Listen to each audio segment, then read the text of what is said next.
नमस्कार दोस्तों। आज हम पढ़ेंगे बुद्धिज्म इन इंडिया यानी कि भारत में बौद्ध धर्म, जो कि एसएससी, बैंकिंग और स्टेट लेवल पीसीएस एग्जाम के लिए बहुत ही महत्वपूर्ण टॉपिक है। तो आइए शुरू करते हैं। Buddhism in India, rise of Buddhism in India. ये इसकी टाइमलाइन है 1563 से बीसी यानी बिफोर क्राइस्ट से ये शुरू होता है और अभी तक इंडिया में, भारत में बौद्ध धर्म चल रहा है। और इसके पहले ऋग्वैदिक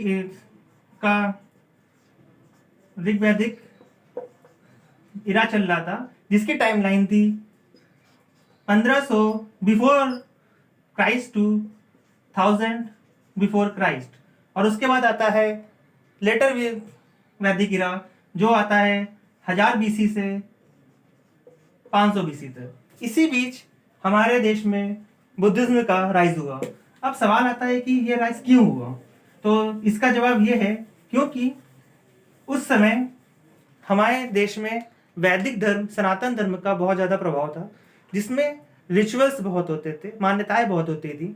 और जैसे जैसे हमारी सोसाइटी डेवलप कर रही थी, तो वैसे वैसे उनको जितने ज़्यादा ये करने पड़ रहे थे, हर चीज़ में रिचुअल्स करने पड़ रहे थे, मुहूर्त निकालना, यज्ञ करना, इससे उनके जो डेवलपमेंट था, कहीं ना कहीं उनको ऐसा लग रहा था कि ये जो रिचुअल्स है बहुत ज़्यादा हो रहा है। दूसरा रीज़न ये था कि हमारी सोसाइटी में ऋग्वेद के हिसाब से 4 वर्ण बताए गए हैं: ब्राह्मण, क्षत्रिय, वैश्य और शूद्र। तो इसमें ऋग्वैदिक इरा में ब्राह्मणों की और क्षत्रियों की तो अच्छी खासी स्थिति थी, लेकिन वैश्य जो कि अब अच्छे खासे डेवलप हो गए थे, इनके पास पैसा भी था, स्टेटस भी अच्छा था, उनको सोसाइटी में इनके ऐसा सम्मान नहीं मिल रहा था। इसलिए भी ये लोग एक नया चेंज ढूंढ रहे थे। और रही बात शूद्रों की और महिलाओं की स्थिति, ऋग्वैदिक इरा के बाद से बहुत ज़्यादा चिंता की हो गई थी। इनको भी अपना सम्मान चाहिए था। और जब से भारत में भगवान बुद्ध बौद्ध धर्म लेकर के आए, तो वहाँ पे इन्हीं सब जात पात का, धर्म का और ये जो रिचुअल्स हैं, इनका विरोध किया गया। तो वहाँ पे महिलाओं को, ब्राह्मण, क्षत्रिय, वैश्य, शूद्र सबको एक समान सम्मान मिला। और इसलिए भी भारत में बौद्ध धर्म का राइज हुआ, उदय हुआ। आइए आगे चलते हैं। भारत में बौद्ध धर्म लेकर के आते हैं भगवान बुद्ध, जैसा कि यहाँ लिखा हुआ है, जिनका जन्म होता है 1563 बीसी में और जिनकी मृत्यु होती है 483 बीसी में। इनका जन्म हुआ था लुम्बिनी कपिलवस्तु, जो कि इस समय नेपाल में है। उसी लुम्बिनी कपिलवस्तु के राजा शुद्धोधन के यहाँ साख्या क्लैन में वैशाख शुक्ल पूर्णिमा यानी कि बुद्ध पूर्णिमा को, क्योंकि इनका जन्म साख्या क्लैन में हुआ था, इसलिए इनका एक नाम है साख्या मुनि।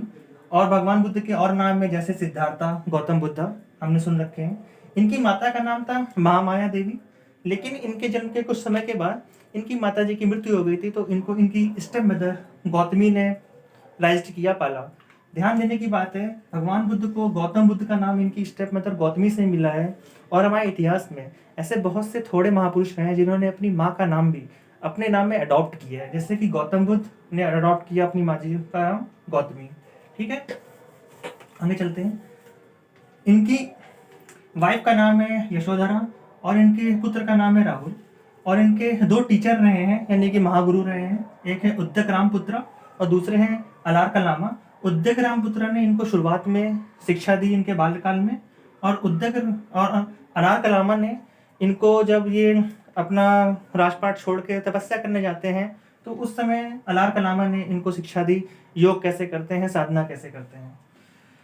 अब बात आती है कि जब भगवान बुद्ध साधना करने क्यों जाते हैं, तो इनकी लाइफ में एक बहुत बड़ा इंसिडेंट होता है। एक बार ये अपने दोस्त चन्ना, जो कि इनका सारथी भी है, उसके साथ ये अपना जो नगर था कपिलवस्तु लुम्बिनी देखने जाते हैं, विजिट करने जाते हैं। और वहाँ पे ये देखते हैं बूढ़े व्यक्ति को, एक बीमार व्यक्ति को और एक मरे हुए व्यक्ति को। जिस व्यक्ति ने कभी लाइफ में दुख ना देखे हो, क्योंकि भगवान बुद्ध एक राजा के बेटे थे जिन्होंने अपनी लाइफ में कभी दुख नहीं देखा था, सिर्फ सुखी सुख देखे थे। और वो लाइफ की ऐसी ही ये देख लेता है, ऐसी स्टेज है जिसमें दुखी दुख है, मतलब एक बूढ़ा होना, एक बीमार होना और एक मरा व्यक्ति। तो अपने दोस्त और सारथी चन्ना से पूछते हैं कि ये क्या है। तो चन्ना ने बताता है ये लाइफ की स्टेजें हैं जो हर इंसान के साथ होती हैं और इसी को ही दुनिया में दुख कहा जाता है। तो भगवान बुद्ध के माइंड में सडन ये क्वेश्चन आता है कि दुख क्या है और इससे निवारण पाने का तरीका क्या है, what is sorrow and what is the solution of sorrow. तो इसलिए उस दुख की खोज के लिए भगवान बुद्ध 29 साल की एज में अपना राजपाट छोड़ देते हैं और तपस्या करने चले जाते हैं मोक्ष प्राप्ति के लिए, जिसे कहा गया है निर्वाणा या निबन। निबन एक पाली वर्ड है। जैसा कि मैंने बताया था कि लोग रिचुअल से ऊब रहे थे, तो उसमें एक रीज़न ये भी था उस समय की ऋग्वैदिक सोसाइटी में कि जो संस्कृत थी वो एलिट क्लास यानी कि बड़े लोगों की लैंग्वेज थी, श्रेष्ठ लोगों की, जिसको सिर्फ ब्राह्मण और क्षत्रिय यूज़ करते थे। तो जो वैश्य थे और महिलाएं थी और शूद्र थे वो संस्कृत का यूज़ नहीं कर पा रहे थे। तो भगवान बुद्ध ने अपनी टीचिंग पाली में दी और प्राकृत में दी, जो कि एक लोकल लैंग्वेज थी। तो लोग उनसे और ज़्यादा इंटरेक्ट हुए, इसलिए भी भारत में बुद्ध धर्म बढ़ा है। जैसे कि निबन, जैसे मैंने कहा कि पाली वर्ड है मोक्ष पाना। तो इन्होंने अपना राजपाट छोड़ दिया 29 साल की एज में और ये निकल जाते हैं और एक खूब तपस्या करते हैं। और एक दिन जब ये खूब तपस्या करते हैं, अपने आप को बहुत दिन तक भूखा रखते हैं, तब भी इन्हें मोक्ष नहीं मिलता है। और जब ये बिल्कुल दुबले सो जाते हैं तब एक सुजाता नाम की महिला आती है और जो इनको खीर ऑफर करती है। खीर वही जो हम खाते हैं, दूध वाली खीर। और इनसे कहती हैं कि आपको इतना हार्ड जो वर्शिप कर रहे हैं इसकी ज़रूरत नहीं है, आपको एक बीच का रास्ता अपनाना है, मिडिल पाथ, मध्यम मार्ग। और यही आगे चल के भगवान बुद्ध इसको अपनी टीचिंग में यूज़ करेंगे, मध्यम मार्ग यानी कि मिडिल पाथ को। फिर भगवान बुद्ध को मध्यम मार्ग अपनाते हैं और उन्हें निरंजना रिवर के किनारे बोधि ट्री है जो कि एक पीपल का पेड़ होता है, उसके नीचे इनको मोक्ष की प्राप्ति होती है।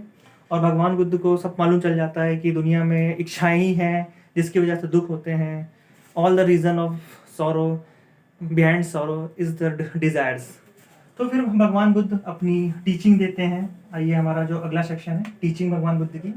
8 फोल्ड पाथ बताते हैं, जैसे कि right action, right speak, right vision, right hearing, right action. मतलब हर चीज़ हमें सम्यक दृष्टि, सम्यक ज्ञान, सम्यक बोलना, सम्यक सुनना, हर चीज़ एक अच्छे फॉर्म में करनी है जिसमें हमारी इच्छाएं कम से कम रहें या फिर ना ही रहें।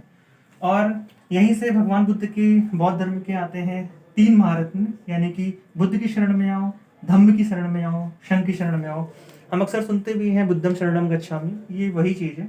अशोक जब राजा बनते हैं, राजा अशोक, उन्होंने धम्म का बहुत ज़्यादा ये किया है, आगे चल के प्रचार किया है।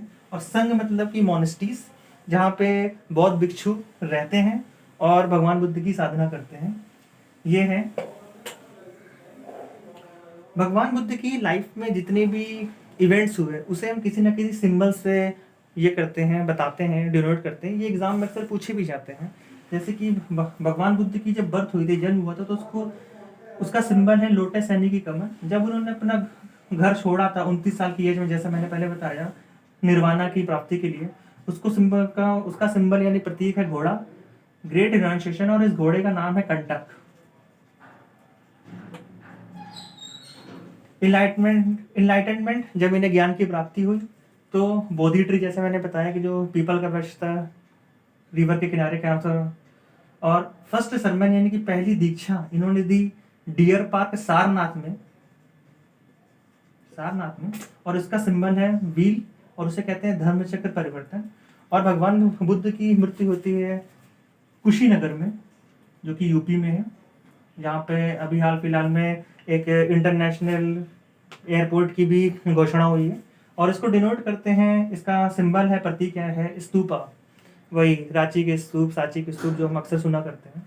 4 बुद्धिस्ट काउंसिल होती है, मतलब 4 बार बुद्ध का सम्मेलन होता है। एक होता है 483 ईसा पूर्व में, इसको कराते हैं अजातशत्रु, जो कि इनके बहुत अच्छे दोस्त हैं। इसको के अध्यक्ष होते हैं महाकश्यप। और ये होती है राजगीर में। हमने ऋग्वैदिक एरा में 16 जनपद पढ़े थे। ये 16 जनपदों में एक ये जनपद है राजगीर, पाटिलपुत्र जिसका नाम था पहले। उसके बाद दूसरी बुद्धिस्ट काउंसिल होती है ठीक 100 साल बाद 383 बीसी में। इसे कराते हैं कालाशो, जो कि शिशुनाग डायनेस्टी के राजा हैं। इसको अध्यक्ष इसके होते हैं सबकामी, और ये होती है वैशाली में, जो कि राजधानी है वाजी की। ये भी एक 16 जनपदों में एक है। तीसरी बुद्धिस्ट काउंसिल कराते हैं यही धम्म का प्रचार करने वाले सम्राट अशोक। 250 बिफोर क्राइस्ट में अशोक कराते हैं सम्राट, जब इन्होंने कलिंग का युद्ध लड़ा था 263 बीसी में, और उसमें बहुत ज़्यादा इन्होंने खून खराबा देखा था, तो इन्होंने बौद्ध धर्म अपना लिया था। उसी की अगली श्रृंखला है, तो 250 बीसी में बुद्धिस्ट ये कराते हैं कौन से, जिससे के अध्यक्ष होते हैं मोगली पुत्र टीसा। और चौथी बुद्धिस्ट काउंसिल होती है, ध्यान दीजिएगा, 78 एडी में, यानी कि ईसा के बाद। एडू डोमनी अभी तक बिफोर क्राइस्ट चल रहा था। इसको कराते हैं महाराज कनिष्का। इसे प्रोसाइड करते हैं 2 लोग, एक है वासुमित्र और दूसरे हैं अश्वघोष, जो बुक लिखते हैं बुद्ध चरित। और ये होती है कश्मीर में, वही हमारा कश्मीर आज का, ठीक है। और चौथी बुद्धिस्ट काउंसिल में, जो हमारा बौद्ध धर्म है भगवान बुद्ध का, ये 2 पार्ट में बढ़ जाता है। एक है हीनयान और दूसरा है महायान। हीनयान भगवान बुद्ध की मूर्ति पूजा को पे विश्वास नहीं करता है, और महायान भगवान बुद्ध की मूर्ति पूजा पे विश्वास करता है। और आज भी 2 संप्रदाय हैं, हीनयान और महायान। और बुद्धिज्म भारत के अलावा Thailand, Malaysia, Asian countries, Vietnam, even China और जापान तक में भी गया है। श्रीलंका में भी सम्राट जो अशोक ने उसको वहाँ तक फैलाया है।